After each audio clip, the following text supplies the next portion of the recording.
اول سؤال بيقول لي choose the correct answer from A B C or D. اختر الاجابه الصحيحه. هنقرا ونترجم. Number 1 نقط is a large bag for clothes when traveling.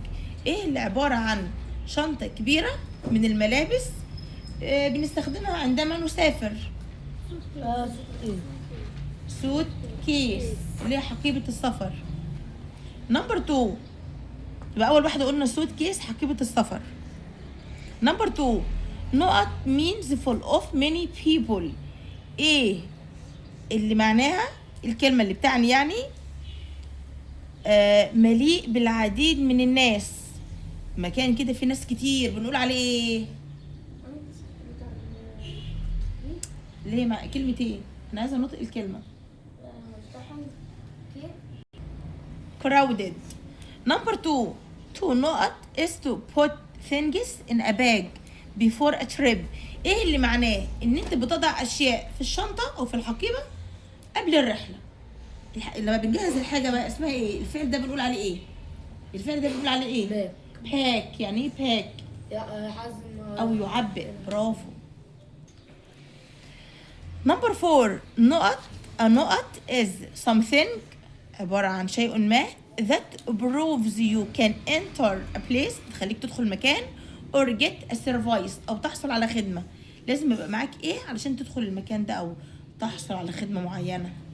تذكرة. يبقى ticket a ticket تذكرة يعني. نمبر 5 to نقط is to go to another place. إيه اللي معناها إن أنت بتذهب إلى مكان آخر. أنا مثلا رايحة لندن يبقى هسافر من مصر إلى لندن. الفعل ده بنقول عليه إيه؟ الفعل ده بنقول عليه إيه يا ريمان؟ مرهان. الفعل ده بنقول عليه إيه؟ travel. يبقى كده travel يعني يسافر. نمبر 6 نقط means a sandy place بتعني مكان رملي near the sea بالقرب من البحر. اللي بيبقى قريب من البحر وعليه رملة اسمه ايه يا حنين؟ اسمه ايه يا رماس؟ اسمه بيتش يعني شاطئ. يبقى بيتش شاطئ. نمبر 7 we are planning نقط to الأقصر next month. احنا بنخطط لإيه؟ إلى الأقصر الشهر القادم، الشهر المقبل. trip بنخطط لرحلة يعني trip.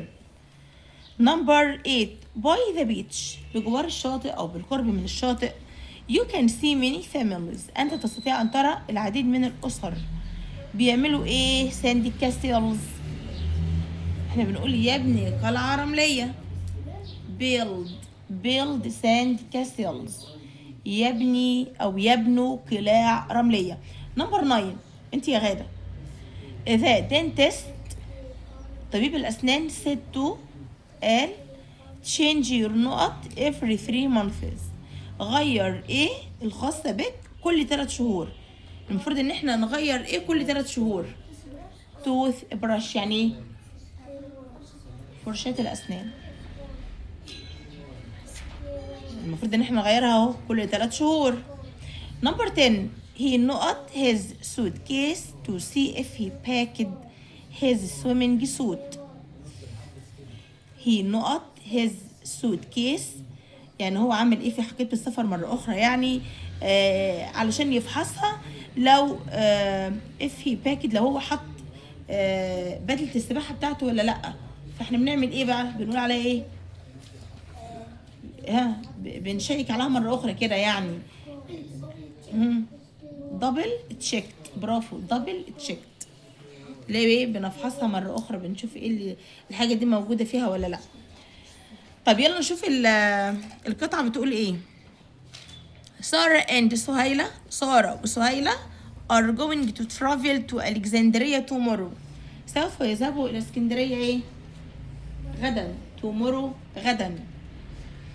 سارة is going to نقط her suitcase tonight. سارة سوف تعمل ايه في حقيبة السفر بتاعتها الليلة؟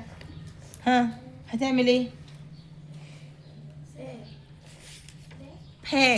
باك تعبئ يعني، تحط الحاجات في الحقيبة بتاعتها يعني. باك. with summer clothes and her suitcase، هتحط الملابس الصيفية وبدلة السباحة.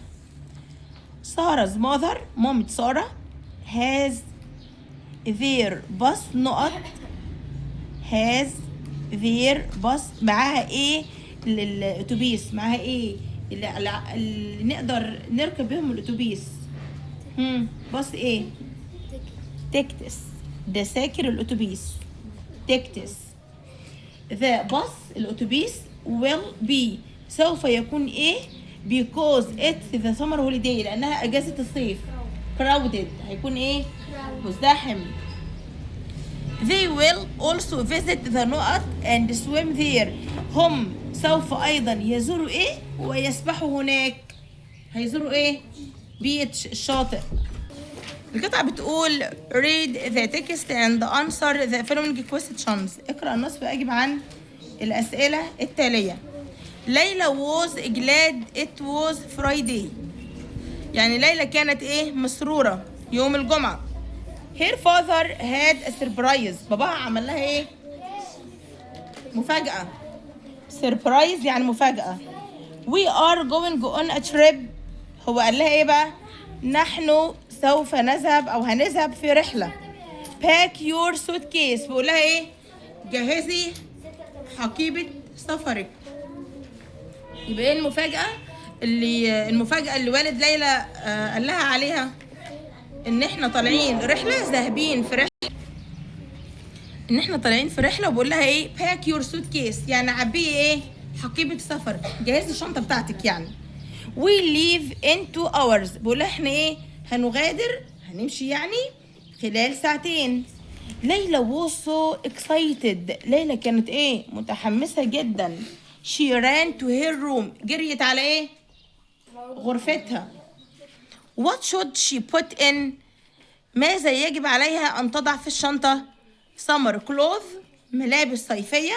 hair blue swimming suit، وبدلة السباحة الزرقاء بتاعتها. and of course وبالطبع hair toothbrush، فرشاة ايه؟ الأسنان بتاعتها. the beach would be sandy and hot، الشاطئ سوف يكون عليه الرمال يعني وايه؟ وحار. so لذلك she needed sunscreen، هي تحتاج الى ايه؟ كريم واقي من الشمس. but the way she should take her camera، يعني هي ينبغي عليها ان تاخذ ايه؟ الكاميرا بتاعتها. she didn't know the country، هي ما عرفتش ايه البلد، لم تعرف البلد. but ولكن she believed it would be fun، ولكن هي اعتقدت يعني انها هتكون ممتعة. this surprise vacation، الاجازة اللي جات لها مفاجأة دي يعني was a great idea، كانت فكرة ايه؟ رائعة او عظيمة بالنسبة لها يعني.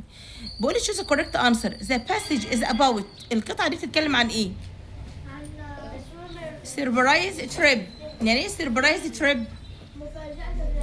يعني رحلة مفاجأة، رحلة جت على فجأة يعني. the word hot، كلمة hot is opposite to، عكسها ايه؟ cold، العكس. hot يعني ايه؟ يعني حار. عكسها cold يعني ايه؟ بارد. هنا بقول لي ركزوا شوفوا هو عايز المينينج ولا العكس ولا ايه؟ opposite يعني العكس. بقول لي the word hot is opposite to، كلمة hot عكس ايه؟ cold. طب بعد كده بقول لي what did ليلى pack for the trip، ليلى عبأت ايه او جهزت ايه للرحلة؟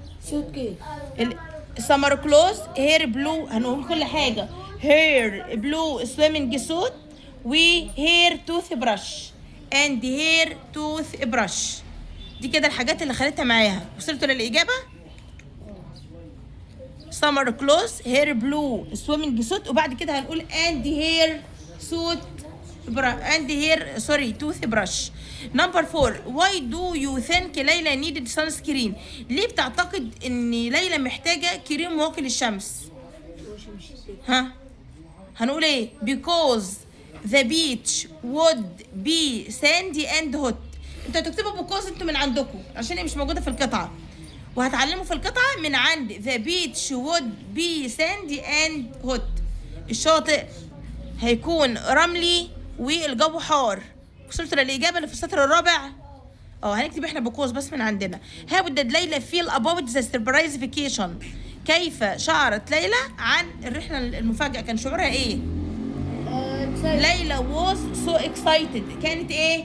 متحمسه جدا. في السطر الثاني، في اخر السطر الثاني، ليلى was so excited. ليلى was so excited يعني كانت ايه؟ متحمسه جدا. يلا الترتيب نمبر 1. هندخل على put the words in the correct order to form sentences. number 1 I put everything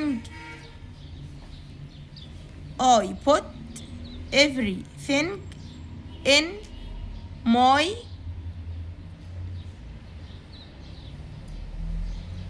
في هنا غلطة، هنقولها زي ما الدرس جابها كده في الكتاب. هتبقى I put in everything. معناها ايه؟ انا وضعت فيها كل حاجة. ان هنا بتعود على ايه؟ على سوت كيس، حقيبة الايه؟ السفر. هتبقى I put in everything except my toothbrush، ما عدا ايه؟ فرشة اسناني. except my toothbrush. اخر مرة I put in everything except my toothbrush. number 2 هتبقى I am going to pack my suitcase tonight. ونمبر 3 the bus is going to be very crowded. ونمبر 4 I want to build sand castles by the beach. ونمبر 5 I'll see you tomorrow at the bus station. ونمبر 6 the beach in Alexandria is so beautiful. البنكتويت الاي في الكسندريا وفي الاخر فول ستوب، وفي نمبر 2 الام في مريم وفي الاخر فول ستوب. سوري، الاولى في الاخر كوستشن مارك علشان بدات بوات، والثانيه الام في مريم وفي الاخر فول ستوب.